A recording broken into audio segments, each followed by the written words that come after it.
मित्रों, क्या आपने कभी सोचा है कि एक छोटा सा नींबू किसी के मन, तन और आत्मा पर राज कर सकता है?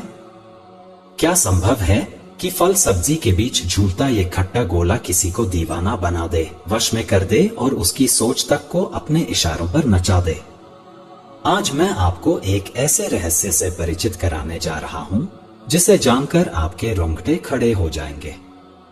यह साधारण नहीं, यह वशीकरण का सबसे खतरनाक और रहस्यमयी उपाय है, नींबू वशीकरण। इस वीडियो को अंत तक देखिए, क्योंकि जो आप जानने वाले हैं वो सदियों तक छुपा रहा है। नींबू एक ऐसा साधारण फल जो हर रसोई में पाई जाती है, जो यदि किसी साधक को ज्ञात हो जाए तो वह किसी के भी मन, चेतना और वासना को अपने वश में कर सकता है। नींबू की खटास केवल स्वाद तक सीमित नहीं है, बल्कि यह व्यक्ति के मन और भावनाओं में भी वैसी ही तीव्र प्रतिक्रिया उत्पन्न करता है। इसी वजह से तंत्र परंपरा में नींबू को एक अत्यंत शक्तिशाली माध्यम माना गया है, विशेषतः वशीकरण क्रियाओं में। नींबू और मनोवैज्ञानिक के बीच क्या आकर्षण है? नींबू का तीखा स्वाद जब जीभ पर पड़ता है तो व्यक्ति के संपूर्ण शरीर में एक संवेग पैदा करता है। यह संवेग भावनाओं को जगा सकता है, मानसिक स्थिति को बदल सकता है, व्यक्ति के चेहरे की भाव भंगिमाओं तक को पल में प्रभावित कर सकता है।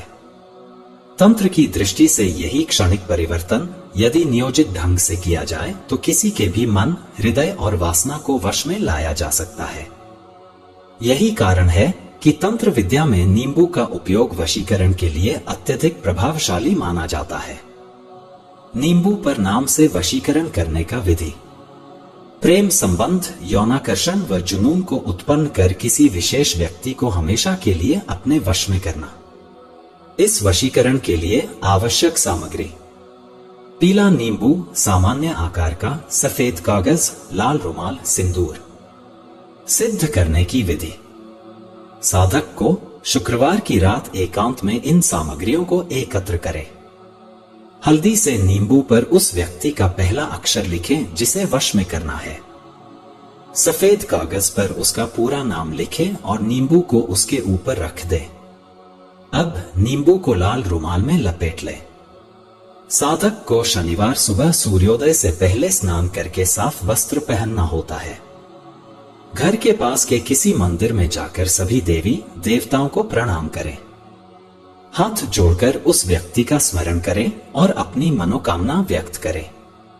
विधि के बाद सभी सामग्री को नदी में प्रवाहित कर दें या मंदिर परिसर में किसी पीपल, बरगद की जड़ में रख दें।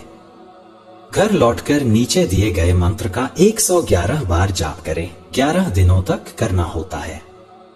मंत्र इस प्रकार है: ज्ञानी नमपि चेतंसी देवी भगवती हिंसा ग्रहा बलादा कृष्ण मोहाय महामाया पर्यकष्टि।